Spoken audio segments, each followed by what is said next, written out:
There's a lot to talk about today, but we want to get right to what's happening in the UK and Theresa May. British Prime Minister Theresa May officially stepped down this morning after repeatedly failing to get her Brexit plan through Parliament. The Prime Minister's voice cracked as she said she was honoured to serve her country.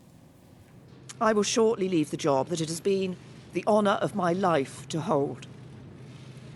The second female Prime Minister, but certainly not the last.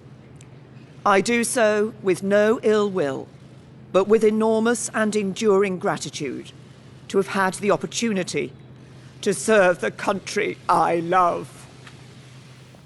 Joining us from London is Yahoo News reporter Stuart Henderson. Stuart, thank you for joining us. Help us understand what comes next now that the Prime Minister is making plans to leave office.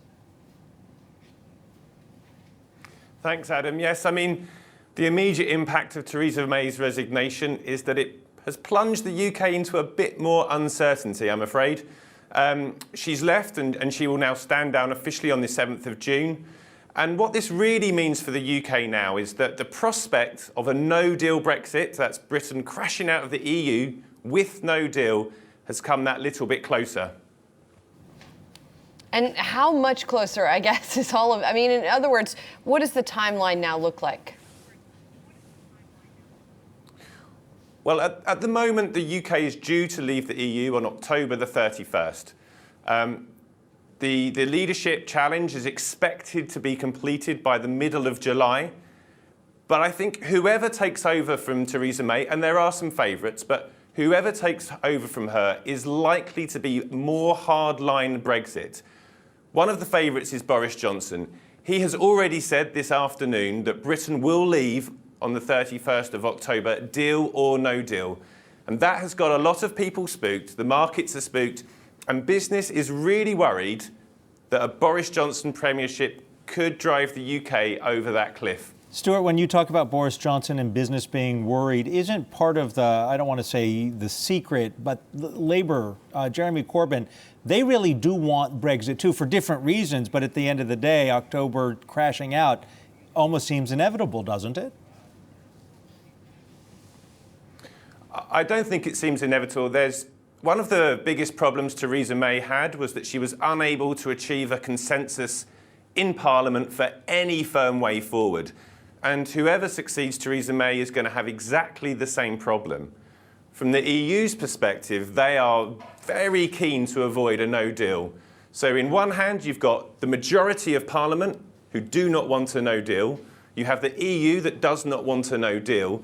And I suspect the only way forward, the only way to resolve this, is going to be another general election. All right. Well, we'll keep monitoring it. Thank you so much for your time. Appreciate it. And we're joined now by today's panel. Yahoo Finance's Brian Chung and Heidi Chung, no relation, is always our disclaimer. Joining us on the phone as well, Societe Generale macro strategist Kit Jukes. Kit, great to talk to you. Thank you so much for joining us. So what do you make of this latest development here? As you just heard our reporter saying, perhaps we could be seeing another general election in the UK.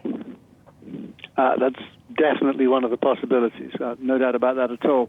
Look, I think the first thing to say in terms of where we are now, the pound has weakened 14 days in a row against the euro as we've been building up to this. So it was a question of when the Prime Minister was going to resign, not if, has been for a bit. So the currency market's kind of part of the way there. 10-year UK gilt yields are now comfortably below 1% for the same reason.